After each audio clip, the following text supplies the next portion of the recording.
جول سيف الجزيري اللي الزمالك جابه في اول دقيقه من الشوط الثاني ده وزنه ذهب، لانه لسه احيا امل الزمالك بجد في الفوز بالكونفدراليه. واولا لانه انقذ الزمالك من تاليف جوزيه جوميز المستمر على مدار المباراه، تغييراته السيئه جدا جدا جدا، من حاله لعيبه الزمالك الغريبه. بصراحه لعيبه الزمالك حالتها الفنيه والذهنيه والبدنيه غريبه غريبه حقيقي. يعني انا اتفاجئت، انا ما كنتش متخيل الحقيقه ان الزمالك هيلعب جيم بالمستوى ده. الزمالك لعب تقدر تقول دقايق بسيطه في الشوط الثاني قدر يسجل جون ويضيع كوره، وكان ممكن الزمالك يوصل لافضل من كده كمان ويقدر يتعادل. الحقيقه انا كنت بشوف الزمالك لو كان واخد الامور كلها بجديه زي الشوط الثاني بالظبط كان يطلع من ملعب نهضه بركان، على الاقل كان يطلع متعادل ويبقى قرب كتير جدا من الفوز بالكونفدراليه. تعالوا كده نفتكر مع بعض تشكيل الزمالك في مباراه النهارده، ومعلش نقارنه بالفيديو اللي كنت نزلته لحضراتكم الصبح. تشكيل الزمالك هو اللي بدأ ده، بس انا كنت حاطط ابراهيم نضاي مكان سامسون اكينولا، وخلينا نقول ان سامسون كان وحش جدا وطلع، فنزل ابراهيم نضاي اوحش من سامسون اكينولا. والحقيقه هو الراجل برضو الاداء الفردي للعيبه غريب جدا. يعني لما تتكلم النهارده ان سامسون ايه دوره في الملعب وملوش ايه دور في الملعب، وعلى فكره هو مظلوم. هو راجل بيلعب يا جماعه تحت الفيرود، احنا اتفقنا قبل كده ان سامسون ده مش فيرود، ده يلعب تحت الفيرود.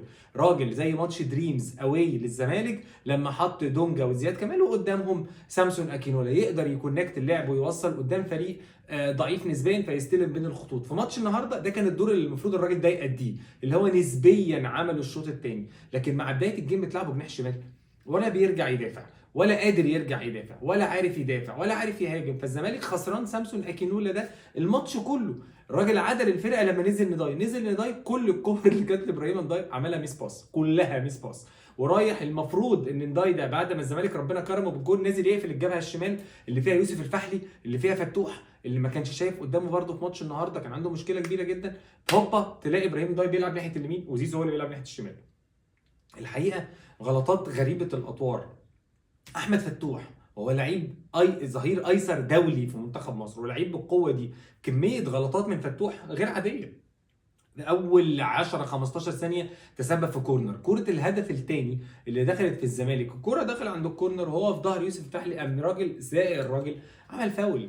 ويعني اعتقد ان واحد مثلا زي حالاتي وغيري من الزملاء والناس اللي بيكتبوا على السوشيال ميديا وكل الناس اللي اتفرجت على ماتشات نهضه بركان قالت ان راس مال الفريق في الكور العرضيه والكور الثابته، وعلى الزمالك انه يبقى حذر جدا جدا من الكور اللي حوالين ال 18.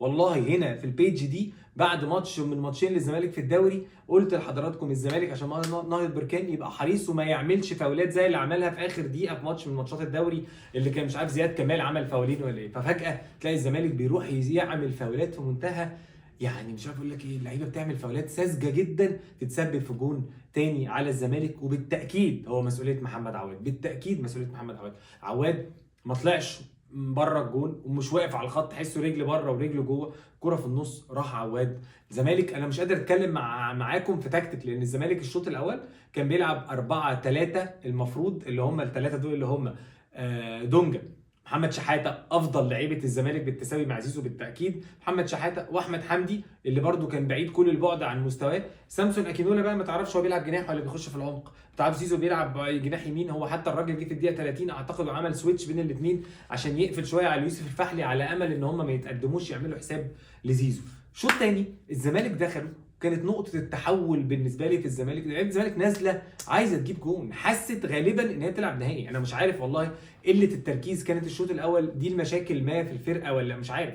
لعيبة الزمالك لما بدأت الشوط الثاني وهي عايزة تجيب جون في مباراة هي عارفه ان ده نهائي وخسران 2-0، قدر الزمالك، والحقيقه مجهود كبير جدا جدا يحسب لزيزو من الشوط الاول. الراجل عمال يحافر في الملعب كله، يجري بعرض الملعب يروح يسلم ويروح يضغط لغايه ما زيزو عمل كروس ممتاز. قدر سيف الجزيري يتعامل مع سيف الجزيري، شاور له على فكره في الاول الكره راحت رشقها، وبرده غلطه حارس المرمى. واللي انا قلت لكم في الفيديو الصبح ان حارس المرمى بتاعهم ضعيف مش حارس مرمى قوي. يعني الكره اللي دخلت في عواد هي الكره اللي دخلت في الراجل حارس مرمى نهضه بركان. وبعد كده الزمالك كان ممكن يرجع افضل من كده كمان، لكن ميس باس في نص الملعب كتير جدا جدا، مساحات واسعه بين الخطوط كبيره جدا. الزمالك في محاولاته للطلوع بالكوره من الشوط الاول، الزمالك بيطلع من عواد، حسام عبد المجيد، احمد فتوح. ده ديفولت نادي الزمالك على فكره.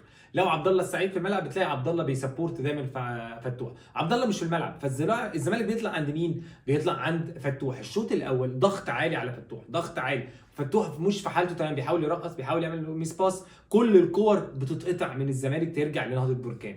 بعد الجول الثاني هم رجعوا ورا وقرروا ان هم يلعبوا تحت الكره، وعندهم تحولات ولعب مباشر على مرمى الزمالك على طول. لكن في الاخر الدنيا اتلمت الشوط الاول وطلع الزمالك خسران 2-0. الشوط الثاني بص على اول نص دقيقه في الشوط الثاني، هتلاقي فرقه الزمالك واقفه رباعي خلفي، 2 في نص الملعب، دونجا ومحمد شحاته على الشمال، وفي البيلد اب شغال كان بيروح احمد حمدي كانه جناح شمال عشان يستلم الكوره من فتوح او ينزل شويه في عمق الملعب هو اللي يطلع الفرقه بالكوره. وكان الحقيقه دونجا ومحمد شحاته واحمد حمدي على الشمال، وسامسون بيلعب تحت سيف الجزيري، وزيزو على اليمين. محمد شحاته بيمين ناحيه اليمين لغايه ما زيزو يعمل العرضيه اللي سجل منها للزمالك. الزمالك كان يقدر يسجل الجون الثاني، لكن لعيبته ما طمعتش في الماتش والمدرب ما طمعش في الماتش. انا عايز اقف عند التغييره بتاعه نضاي بسامسون اللي اتكلمنا عليها، بس هل وانا وحضرتك وكل اللي بيتفرج على الفيديو ده ما تخيلش ان الزمالك بعد وقت من ده عايز يخرج احمد حمدي وينزل زياد كمال، فيبقى الزمالك بيلعب بثلاثي في نص الملعب، دونجا شحاته زياد، على امل انه يمسك الكره اكتر يدورها ويبقى عنده قوه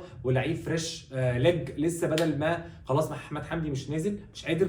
ففوجئنا ان الحقيقه تغييره غريبه جدا من جوزيه جوميز، ان فجاه دونجا ماسك الخلفيه، ان شاء الله تطلع خفيفه يعني وطالع. طيب دونجا هيطلع، مين اللي هينزل؟ الطبيعي اللعيب رقم 6 اللي قاعد بره، رؤى مستبعد اصلا، فالطبيعي يكون زياد كمال. الراجل فاجئ الكل بناصر منسي.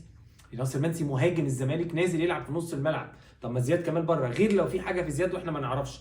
لكن هل ده منطق؟ لا طبعا مش منطق، لان الزمالك الحكم حسب 6 دقائق وقت ضايع، كان ممكن الزمالك يتخطف فيهم في اي وقت، لان نص ملعبه ما بقاش فيه غير احمد حمدي ومحمد شحاته. احمد حمدي خلاص شطب بنزين، محمد شحاته بيحارب الراجل يمين وشمال لوحده. والحقيقه محمد شحاته عمل واحده من افضل مبارياته، ان ما كانتش الافضل مع الزمالك. والحقيقه المفروض الراجل ده ما يطلعش من الملعب، وانا بشوف حتى لما الزمالك يعدي بقى الكونفدراليه ان شاء الله لازم يلعب بشحاته جنب دونجا، وعبد الله السعيد هو اللي اتزق خطوتين قدام. عبد الله بيساعد في البيلد اب، لكن محمد شحاته مجهود وطاقه غير عاديه، ولعيب كوره كويس بالمناسبه، هو مش لعيب كوره وحش عشان ما نظلموش. عمر جابر عمل مباراه كويسه دفاعيا، حمزه المسلوسي، حسام عبد المجيد كان مباراه قليله جدا، محمد عواد مباراه قليله جدا، حتى الكره اللي صدها كره ضعيفه، غلطه عمر قبل غلطته، فتوح بعيد كل البعد عن مستواه، دونجا متوسط مش ده مستواه اللي مع الزمالك، محمد شحاته من افضل لعيبه الزمالك، احمد حمدي مباراه مش في المعقول، سامسون ونداي بره قصه خالص، سيف الجزيري ممتاز في توجيه الكوره، رغم انه لعب كوره الشوط الاول عمل لها بند في الارض كان المفروض يلعبها على طول،